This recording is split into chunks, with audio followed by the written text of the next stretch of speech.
Hi, welcome back again to Health Focus. My name is Amy. This is the place where we discuss many things about health. Today, I am not alone. I have a guest. And I know if you are so much on LinkedIn, you are so much in accident in medicine, advanced cardiac support medicine, and BLS for those who understand. This face is not new. It's a bit familiar, but we don't know his story. I want to welcome you again to this channel. Let's get to hear the story. I'm not going to even introduce his name, but what you need to know is he began his journey as an EMT. You'll get to know what that means. Then right now he's doing so well in matters, emergency management and everything, and he's not stopping there yet. His journey is amazing.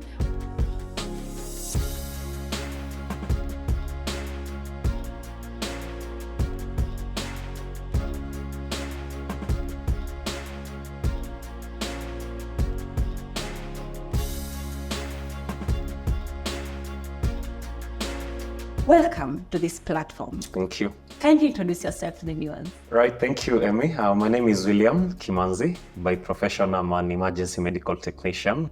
And I do lots of other stuff as well, which I'm hoping we'll get to discuss. Yes. All right. As a health professional in this platform, we like knowing how you came to be. Okay. Where were you born? Where did you go to school? Before we get to know your career line. Take us through where you were born. Okay, so I was born not so long ago, definitely, in the eastern part of the country, that is in Kitui County. Throughout primary, I've had my education in Kitui County. For high school, I moved a bit. I made a major shift. Studied in Nyanza, in Siaya. Bondo. Let's know the schools of primary before we Yes. Bondo. Which primary school were you? All right. So the primary school is called St. Michael's Primary, based in Kitui Town.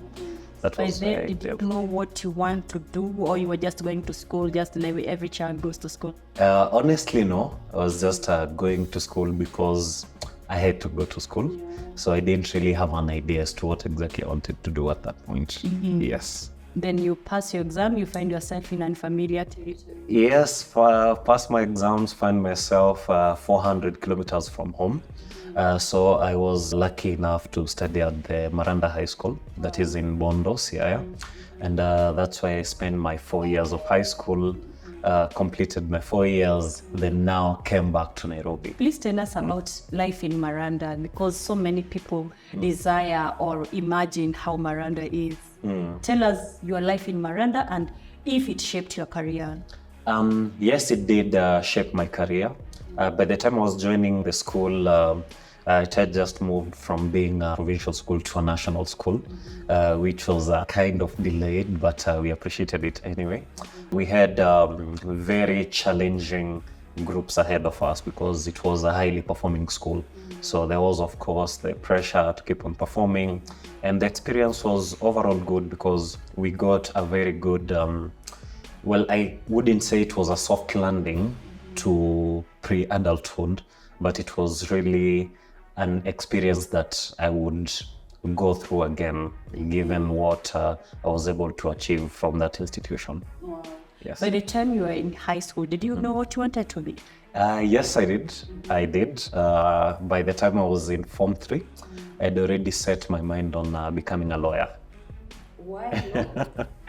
Well, with law, I wouldn't really talk of a passion. I don't believe in going into careers because of passion, because at the end of the day, there are a lot of factors that you really consider before venturing into any career. So I felt that one, my strengths would be best suited in practicing law. And I also had a feeling that in practicing law, I could be able to achieve long-term what I've always wanted to do, which is more or less create policies which can be able to enable people access better services, especially within the government. Yes. So the idea of being in medicine didn't even crop up, nothing like that? At the moment, not really, no. So apart from your personal motivators or your personal feelings, did you have any teacher, any career mentorship shaping your desire to do that? Well, yes, with career mentorship, yes, I did. I remember there's this talk I had with one of the lawyers. Unfortunately, they passed away. We had this talk when I was doing my Form 3 entry exams. We had a very enlightening talk, and I was like, this is a career which I wouldn't mind being in. This is something that I wouldn't mind doing for a daily basis. Yeah, and the conviction was so strong because a story I haven't told you. I actually studied law for 3 years in campus. We will get there. Please, we will Yes, get there. yes. Because that's, wow. Yes. So you were convinced that you really want to be a lawyer. Yes, I was. And you knew all these other careers Yes, I did. that you chose to do law. Yes. You finish high school. Yes. You pass. I finished high school.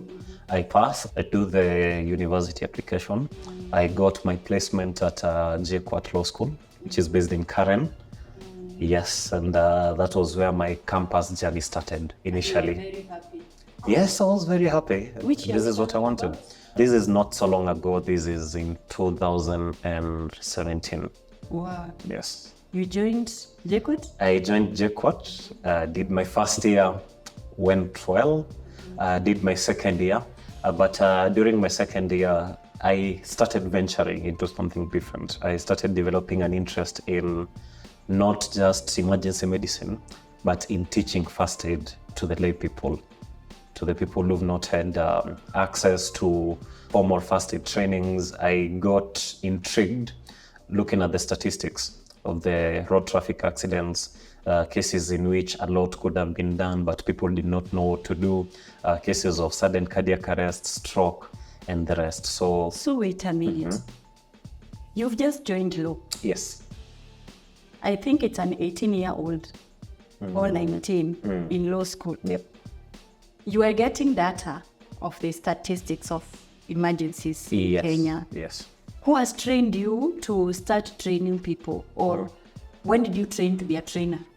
During the period in which you are waiting to go to campus, so in between your high school and waiting to go to campus, I took the opportunity and visited the local Red Cross office that was back home At Kitui. at Kitui, yes. So I approached them, and at that time they were lacking. There was a gap in first aid and health education in the county.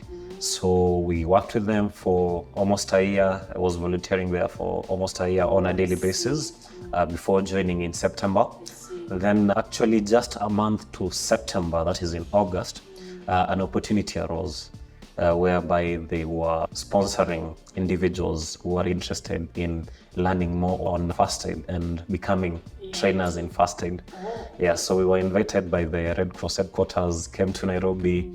I actually did the training just 1 week to joining campus because I had done a first aid training How long was the training? in campus. The TOT program took a week, but now the subsequent mentorship and the kind of teaching period, learning how to teach, took me about 6 months. Okay. When you went to Red Cross, remember you were aspiring to be a lawyer. Yes. Were you finding yourself drifting to medicine a bit? Did you wish you did medicine? Just a bit, but I try as much as possible not to regret any decision I make. So I was comfortable. It's learning. And one of the reasons why this platform is built is Yes. because I found myself in nursing, and after 1 year, I wished out, but I couldn't out. I wish I did.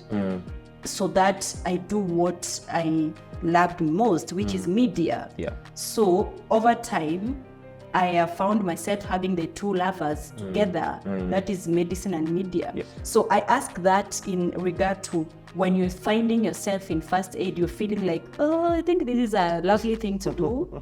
I think it is quite satisfying. Did you find the same feeling so? I did, but much later. Okay. Much later. Initially, not as much. Initially, I was just doing it as something that I felt obligated to do.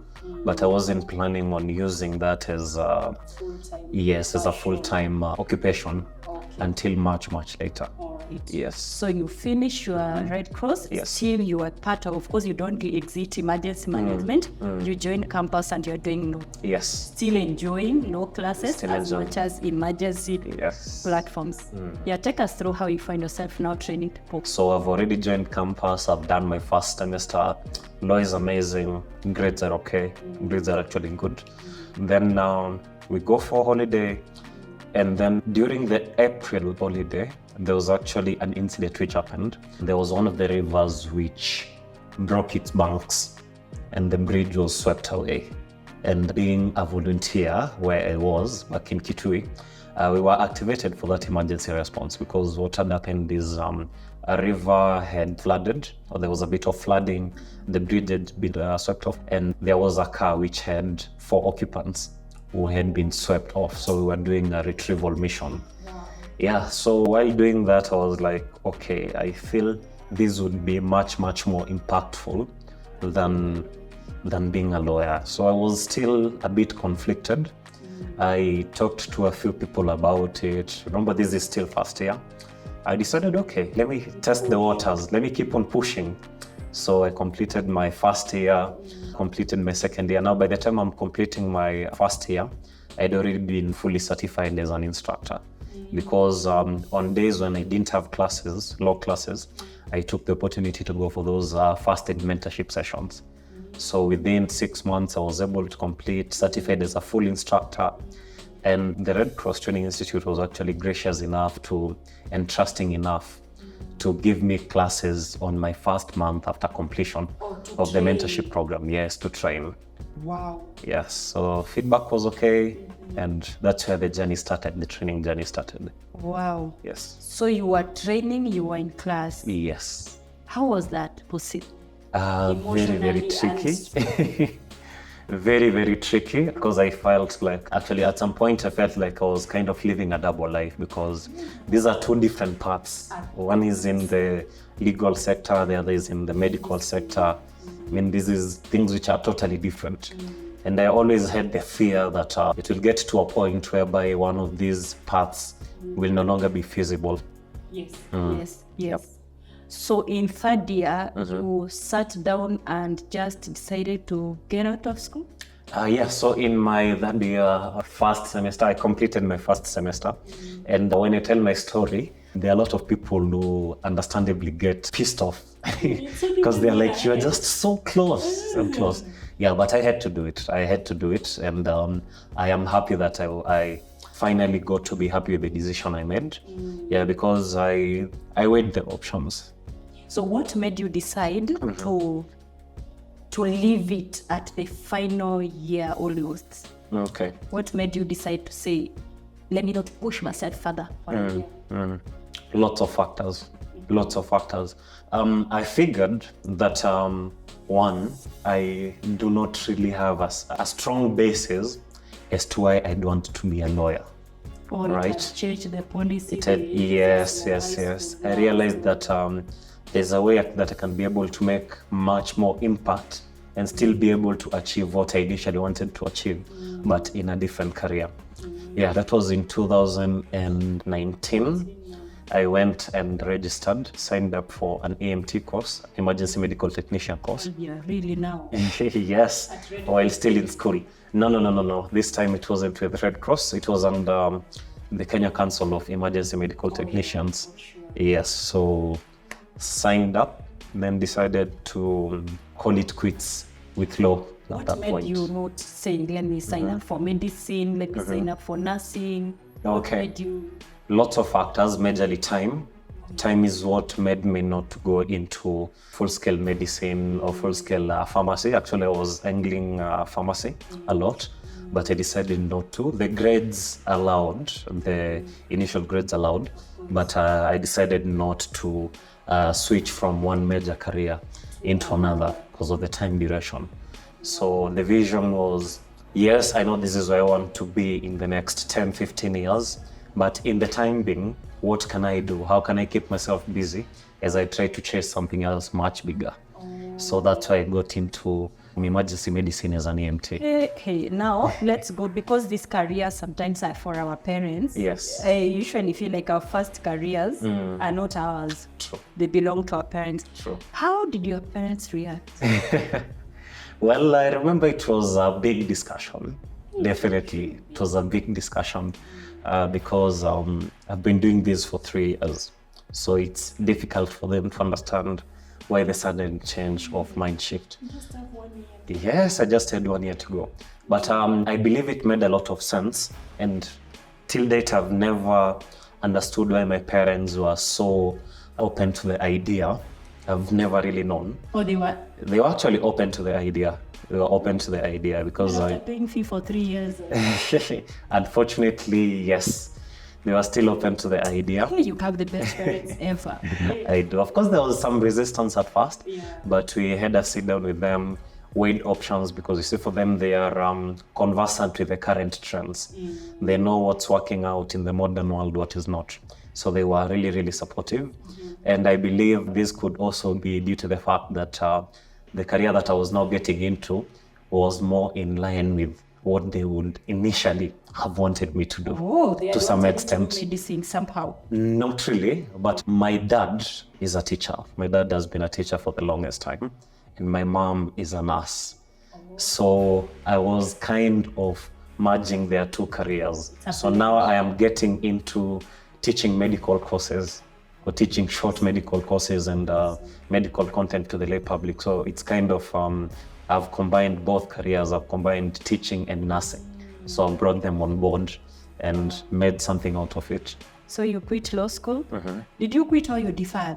I quit. It's a huge risk. That's a huge. Meds, your friends, your classmates, your colleagues are like, what? You are not okay. Yeah. Now you join EMT course. It's usually 6 months? It's usually about 6 months or so. That is the theory classwork. And then we have 4 months clinical attachment, whereby you have experiences of the different departments in the different hospitals. We do Kenyatta, we do major hospitals within the county. And then we also have an attachment because your environment is going to be ambulance based. So we have an ambulance attachment for about a month or so. Yes, and then you do your final qualifying exams. If you're successful, you're out in the field now for your extra experience. That's a total of how many months? Let's talk with a year. Yeah. It's a year. Yes. Okay. What are the qualifications for somebody who wants to do EMT? Now, I'd have to check the current ones on that, but at that point, we had an entry grade of C. Yeah, that is a C. And in biology, you had to have a C as well. Yes. Yeah. Wow. I think that is a cluster subject they were considering a lot, biology. You've quit school. You finished your training on EMT. Yes. What next? Next, unfortunately, COVID. Oh. So now we are in 2020. Yes. So COVID comes in. Yes. But by the time COVID was coming in, fortunately, I'd done some good establishing of myself in the training field. So I was doing ES in the Red Cross training field. I was doing a lot of trainings for Red Cross, lots of training for other agencies on a freelance basis because I've mostly been a freelancer. So we were doing a lot, and at that point as well, we were trying to get into blended learning, whereby we were doing a lot of teaching courses online, if need be, especially in medical courses, whereby you have a bit of practicals. We were scheduling physical sessions for just a short duration and all that. So we did lots of trainings during COVID. When you say we, who are we? All right, I think I should say I.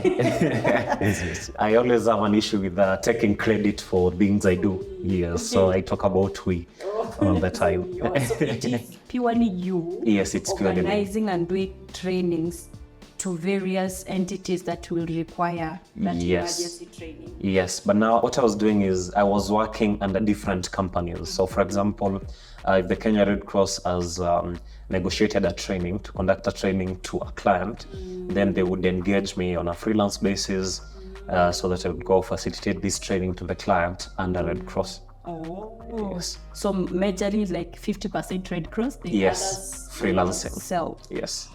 Wow. Now you are training, school is over, COVID is on. Yes. What else were you doing? Or what else came to your mind? During that period as well, I now figured out that I needed to do some serious practicing because I have done my EMT. I have the papers, but I'm not on the ground. What I was doing at that point, because I had a lot of time on my hands, I was also volunteering at the Emergency Operations Center for the Kenya Red Cross. This is a center that was established after the 0708 post-election violence to link the different disaster response teams in the country. So what we were doing with them was there was an emergency number which still exists to date, 1199. So guys used to call in from everywhere in the country to be evacuated in cases of floods, in cases of droughts. And of course, there was a lot of fear because COVID had just come in. There was a lot of forced quarantine, and there was a lot of fear mongering as well. So what we were doing at that time was basically just to provide correct information on COVID. That served as my first role in healthcare because I was able to research on COVID and give answers to the people who are calling, accurate answers, depending on the information that we are having. I'm just seated here and I'm amazed, like we have full trained, registered, licensed nurses like myself. We have full licensed medical doctors who might not be having so much information the way you have during the COVID period. And that is such an amazing scope of practice. Now COVID comes to, it did end, but it is now well contained. Yes. You continue doing your trainings. Yes, I continue doing my trainings. And in the peak of COVID, this is in September 2020, I now decided to go full-time into the ambulances. So went to E+. E+ is Emergency Plus Medical Services. E+ is the biggest pre-hospital care provider in the country. It is under the Red Cross, so we call it the Red Cross ambulances. So that's why I've been practicing for the past 2 and something years. That is beginning 2020 September. Okay. Yes, so I now had to transition from the Emergency Operations Center now to working in the ambulance full-time. Wow, but training freelance. Yes, training freelance. So when we say emergency evacuation of the ambulance of E+, it's a schedule. Today you are evacuating, tomorrow you are training, it's quite heavy. Yes. So if somebody will ask, what are some of the challenges of being an evacuation ambulance professional, what basically will you highlight? Okay. What I can say is that it can be very interesting, very enjoyable, but it can also take a toll on your mental health as well as your physical health. Yeah, so it is a very enjoyable career. You get to learn a lot from different people. You interact with lots of different professionals in the field, lots of registered nurses, lots of medical officers, clinicians, patient attendants, different healthcare providers, and also different patients. You get to learn a lot on the field and a lot actually from the patients, much more than you would from a textbook or from a classroom. So the experience has been really, really rich. You get to practice on a daily basis. And the good thing is, which is also a bad thing, you have a free field of practice. So it's you and the patient. You might not have the luxury of consulting your colleague. So you really have to be sharp, thinking on your feet. And that's the most interesting bit about it. And you get to save a life. Sure. So apart from the challenge of mental health, we can say the rest are the emergencies that you have to think on your feet always. Yes. So you must be somebody who is thinking. You must. Thinking through. You must. Does EMT also cover the training of being an ambulance driver as much as an evacuator? And not really. So with the EMT course, you are taught on the clinical aspects of handling the patients. So you learn about getting to the scene, assessing for your own safety, checking if the patient is okay, just getting a general impression, forming a general impression of what these patients' problem could be even before they talk to you. So you anticipate their needs, get what you need from your ambulance, approach them, get their vitals, try to stabilize them, because Contrary to popular belief, ambulances do not just move you from point A to point B. There's a lot of care in transit that happens before you get to that second point. So we provide stabilization, care in transit, as well as the evacuation to the next point of care. So when you hear an ambulance behind you, you better give way because somebody's thinking on their feet to save a life. Yes, please give way. We are always trying our best. Actually, most of the ambulance operators and most of the EMTs and paramedics are fed up with the sirens. The sirens are really, really annoying. Sometimes they even ring in our ears even when you're off duty. So we don't enjoy the sirens. Oh. Whenever we have sirens on, it's absolutely necessary. It's absolutely necessary. Okay. I never thought about it that way. I only knew about the bells of the patients when you go home. The monitors, right? You say, check for me, patient, somebody. Okay, so if possible, if there could be a way, your way is clear so that you don't have to put a siren, it would be so nice. It would be amazing. Wow. It would be amazing. It would make things much, much better. Wow.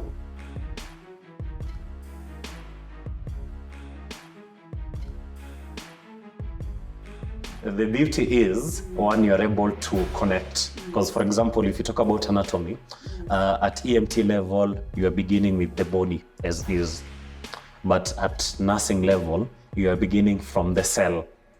Yeah. That's why I was asking how you're able to do ACL. Because from nursing, you begin like a baby. Yes. Until you in EMT, you're like crash program. Exactly.